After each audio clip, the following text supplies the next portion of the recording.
السلام علیکم ورحمۃ اللہ وبرکاتہ نحمده ونصلي على رسوله الكريم اما بعد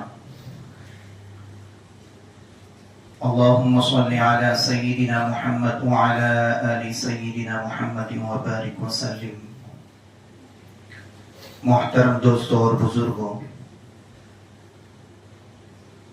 آج رمضان المبارک کا آخری جمعہ ہے اور اس کی بھی چند گنی چنی ساعتیں ہی باقی رہ گئی ہیں. بر صغیر میں عام طور سے رمضان کے آخری جمعہ کو جمعۃ الوداع کہا جاتا ہے، یعنی رمضان کی رخصتی والا جمعہ. اس کے بارے میں لوگوں میں بہت سی باتیں بھی مشہور ہو گئی ہیں. پہلی بات تو ہے کہ اس جمعہ کو جمعۃ الوداع کہنا یہ ہمارے بر صغیر کے علاوہ کہیں اور نہیں سنا جاتا. ہند و پاک اور ہمارے ملکوں میں ہی کہا جاتا ہے جمعۃ الوداع، باقی کہیں نہیں کہا جاتا. اور لوگوں میں جو باتیں اس کے حوالے سے مشہور ہے کہ اس دین کو عید کی طرح کا کوئی درجہ دیا جاتا ہے اور اس دن میں کوئی خاص عبادت کی جاتی ہے، تو یہ باتیں بھی اس انداز میں درست نہیں ہیں. رسول اللہ صلی اللہ علیہ وسلم نے کبھی جمعۃ الوداع کا لفظ استعمال ہی نہیں فرمایا اور نہ ہی اس دین کے لیے کوئی خاص عبادت مقرر فرمائی. اور حضرات صحابہ کرام رضی اللہ عنہم نے بھی اسی پر عمل کیا. البتہ اس دین کی اہمیت دوسرے دینوں کے مقابلے میں اس لحاظ سے یقیناً زیادہ ہے کہ یہ رمضان کے مہینے میں آنے والا جمعہ ہے اور اس کے بعد اس سال رمضان میں کوئی اور جمعہ نہیں آئے گا.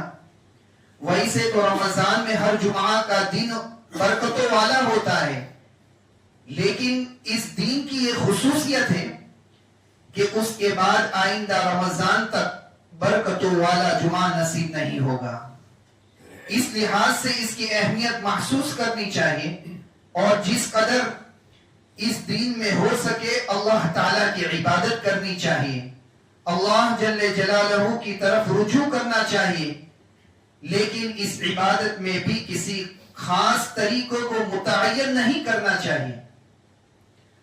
اب جب کہ رمضان رخصت ہو رہا ہے تو دو کام ایسے ہیں جس کا ہر مسلمان کو اہتمام کرنا چاہیے، جو کام ہر مسلمان کو کرنا چاہیے. پہلا کام یہ کہ اللہ تعالیٰ کا شکر ادا کیا جائے کہ اس نے اپنے فضل و کرم سے رمضان کا مہینہ عطا فرمایا اور روزہ رکھنے اور تراویح کی توفیق بھی عطا فرمائی. یہ محض اللہ تعالیٰ کا فضل و کرم ہے، ورنہ بہت سے گھرانے ایسے بھی ہیں کہ جن میں پتہ ہی نہیں چلتا کہ کب رمضان آیا اور کب رمضان گزر گیا. غفلت کے ساتھ پورا رمضان گزر جاتا ہے، نہ ہی روزوں کی توفیق ہوتی ہے اور نہ ہی تراویح کی اور نہ ہی کسی خاص عبادت کی. اس لیے اللہ تعالیٰ کا شکر ادا کرنا چاہیے کہ اللہ تعالیٰ نے ایسے لوگوں میں ہمیں شامل کیا اور اللہ تعالیٰ نے ہمیں ایسے لوگوں میں شامل کرنے کے بجائے ایسے لوگوں میں شامل کیا کہ جن کے گھر میں رمضان آتا ہے اور کچھ نہ کچھ عبادات کی توفیق بھی مل جاتی ہے. بعض لوگ انتہائی انکساری اور تواضع اور عاجزی سے کہتے ہیں، کام لیتے ہوئے رمضان میں کی ہوئی تمام عبادات کے بارے میں حد سے گزر جاتے ہیں اور اللہ کی طرف سے دی ہوئی توفیق کی ناقدری کرتے ہیں. کہتے ہیں کہ ہم نے کیا عبادات کی، یہ تو صرف روزے جو رکھے وہ تو فاقے ہو گئے، یا ہم نے کیا نمازیں پڑھی، یہ نمازیں نہ ہوئی بلکہ یہ تو ہم نے ٹکریں مار لی. یہ ناقدری ہے، کیونکہ جب اللہ تعالیٰ نے اپنے فضل و کرم سے عبادات کی توفیق عطا فرما دی تو اس پر شکر ادا کرنا چاہیے. مسجد میں آنے کی توفیق دے دی تو اس پر شکر ادا کرنا چاہیے، اس لیے کہ خواہ عبادت کیسی ہی کیوں نہ ہو لیکن سجدے میں پیشانی تو اسی رب کے بارگاہ میں جا کر ٹکی ہے. سجدہ تو اسی ایک اللہ کے لیے ہوا ہے. وہ ایک سجدہ جسے تو گرا سمجھتا ہے 1000 سجدوں سے دیتا ہے آدمی کو نجات. اور قبول ہو کہ نہ ہو پھر بھی ایک نعمت ہے. قبول ہو کہ نہ ہو پھر بھی ایک نعمت ہے.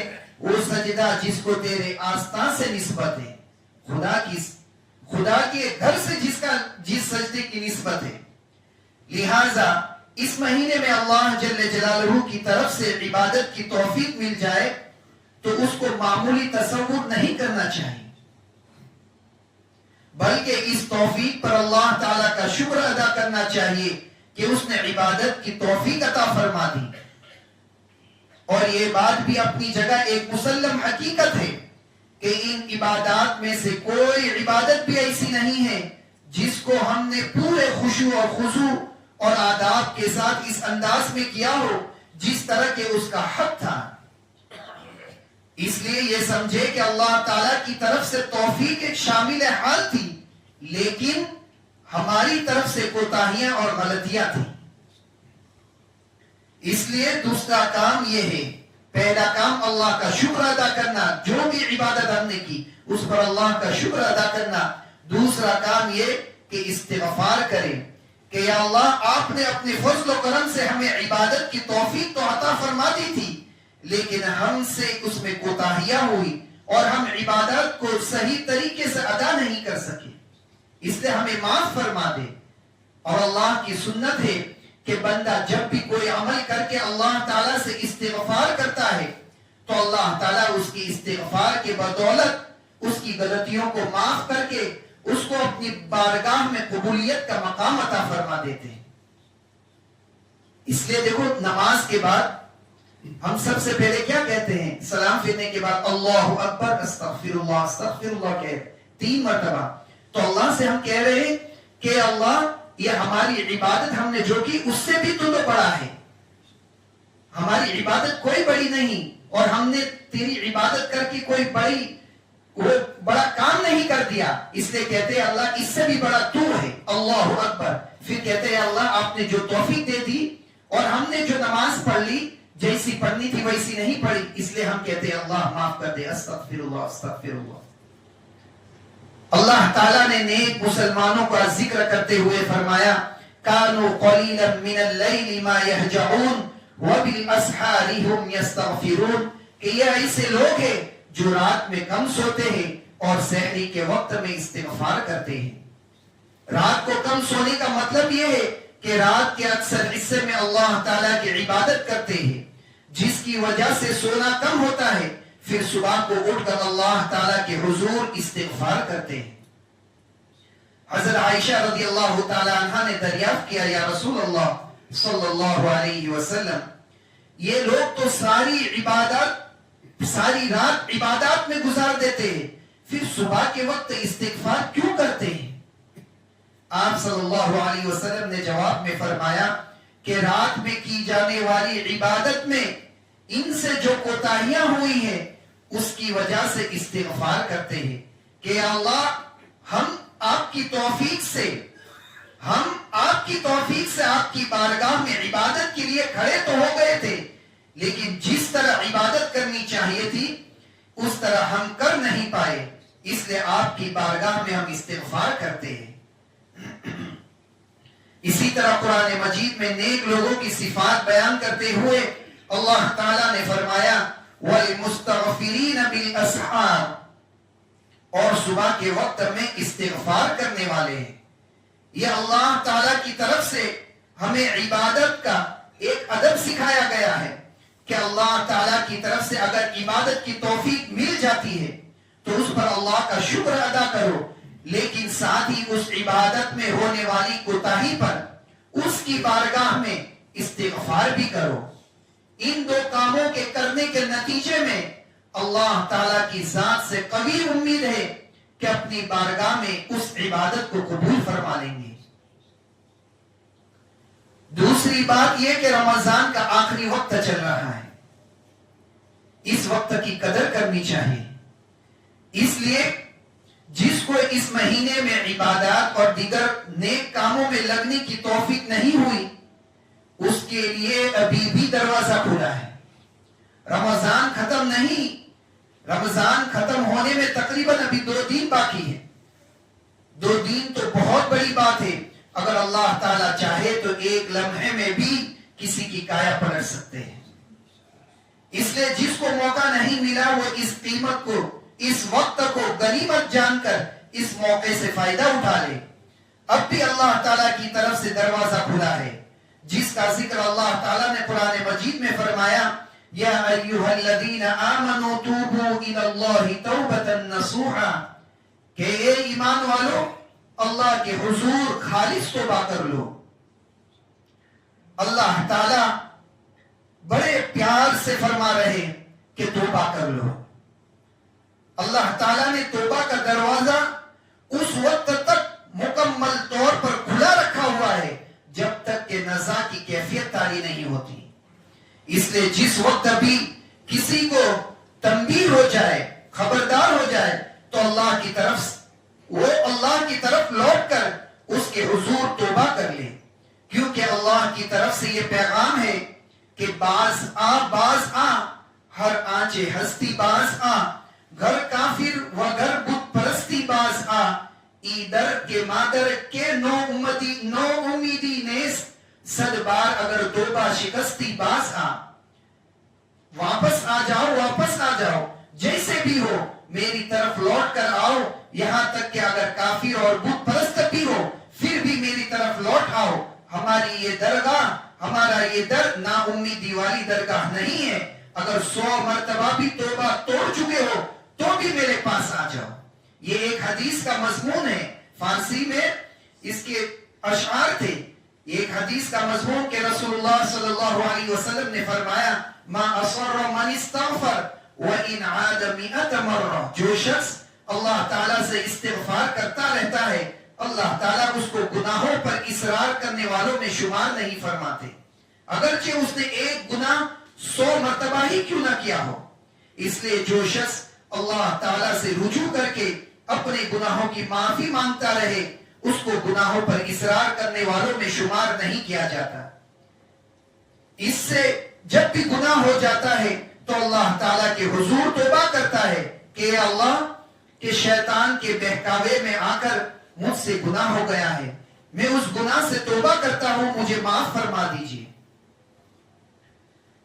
گناہوں کی وجہ سے انسان کو مایوس بھی نہ ہونا چاہیے کہ اللہ تعالیٰ کی طرح کوئی کریم ایسی ذات نہیں کہ ایک شخص ایک جرم مسلسل کیے جا رہے ہو لیکن اللہ تعالیٰ فرما رہے ہیں کہ 100 مرتبہ بھی کر لو لیکن میری طرف توبہ کر کے آ جاؤ تو معاف کر دوں گا. اللہ تعالیٰ کی بارگاہ ایسی کریم بارگاہ ہے کہ اس میں مایوسی کا بھی گزر نہیں ہے. ارشاد فرماتے ہیں، یا عبادی الذین اسرفوا علی انفسهم لا تقنطوا من رحمت اللہ ان اللہ یغفر الذنوب جمیعا، کہ اے میرے بندو جنہوں نے اپنی جانوں پر ظلم کیا ہے تم اللہ کی رحمت سے مایوس نہ ہونا، بے شک اللہ تعالیٰ سارے گناہ معاف فرما دیتا ہے. کیا کوئی ذات ایسی کریم ہے؟ اسی طرح ارشاد فرمایا، ما یفعل اللہ بعذابکم ان شکرتم وآمنتم، اللہ تعالیٰ تمہیں عذاب دے کر کیا کرے گا اگر تم شکر گزار ہو اور ایمان والے ہو. اگر تم شکر گزار بنو اور ایمان لے آؤ. لہذا جب ایسی کریم ذات پکار رہی ہے تو اس سے مایوس ہونا بڑی ناقدری کی بات ہے. لہذا رمضان کے جتنے لمحات باقی ہیں ان میں اللہ تعالیٰ کی توفیق سے جس قدر بھی ہو سکے اللہ تعالیٰ کی بارگاہ میں رجوع کرے کہ جو کچھ بھی ہو گیا سو ہو گیا، لیکن آئندہ کے لیے توبہ کرتے ہیں. اللہ تعالیٰ کی ذات سے امید ہے کہ رمضان میں جو بھی کوتاہیاں ہوئی ہوگی ان کی تلافی ہو جائے گی. خاص طور سے رمضان کے یہ آخری عشرت تو اس میں جو طاق راتیں گزر چکی ہے، ابھی ایک اور 29 کی رات باقی ہے اور وہ عید کی رات بھی ہو سکتی ہے. یہ راتیں اللہ تعالیٰ کی بارگاہ میں حاضر ہو کر اللہ سے عرض و نیاز کرنے کی ہے. ان کو فضول مشاغل میں گزارنے سے حتی الامکان پرہیز کرنا چاہیے.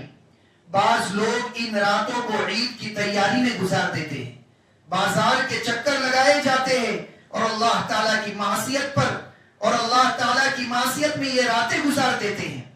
بازار میں کہیں گانا بجنا ہے تو کہیں لڑائی جھگڑا ہے, کہیں بدنظری ہے, یہ سب ناقدری ہے. اور اس کی مثال ایسے ہے جیسے اللہ تعالیٰ تو آسمان سے سونا برسا رہے ہیں اور بندہ کہتا ہے مجھے یہ سونا نہیں چاہیے بلکہ زمین پر پڑے کنکر میں ان کو لوں گا. اس لیے یہ جو ایک راتیں باقی ہے اس کی قدر کرے. عید کے دن اچھا لباس پہننا نبی کریم صلی اللہ علیہ وسلم کی سنت ہے. اچھا لباس پہننے کا مطلب یہ ہے کہ اپنی وسعت اور طاقت کے مطابق جو بھی لباس میسر آئے اسے پہن لیا جائے. لیکن اس کا مطلب ہرگز یہ نہیں کہ قرض لے کر, رشوت لے کر یا حرام کے آمدنی کے ذریعے اپنا اور اپنی بیوی بچوں کا لباس تیار کیا جائے. اس لیے کہ اگر کوئی اپنی آمدنی کے دائرے میں رہ کر عید کے لیے جو بھی تیاری کر سکتا ہے اس کی اس کو اجازت ہے اور اللہ تعالیٰ اس میں برکت اور نور عطا فرمائیں گے. کیونکہ حلال اگرچہ تھوڑا ہی کیوں نہ ہو اس میں برکت اور نور ہوتا ہے, لیکن حرام کھا کتنا ہی زیادہ کیوں نہ ہو اس میں بے برکتی رہتی ہے اور اس سے نحوست ہی آتی ہے. حرام کبھی مصیبتیں ساتھ لاتا ہے تو کبھی بیماریوں کی شکل میں ظاہر ہوتا ہے. خلاصہ یہ ہے کہ اللہ تعالیٰ کی بارگاہ میں شکر اور استغفار کریں اور سابقہ زندگی سے جو پہلی جو گزر چکی اس زندگی سے ہم توبہ کریں. اللہ تعالیٰ سے دعا کریں کہ اللہ باقی ماندہ زندگی اپنی مرضی کے مطابق گزارنے کی ہمیں توفیق دے. اللہ تعالیٰ اپنے فضل و کرم سے ہم سب کو اپنی مرضی والی زندگی گزارنے کی توفیق عطا فرمائے. آمین. وآخر دعوانا الحمدللہ رب العالمین.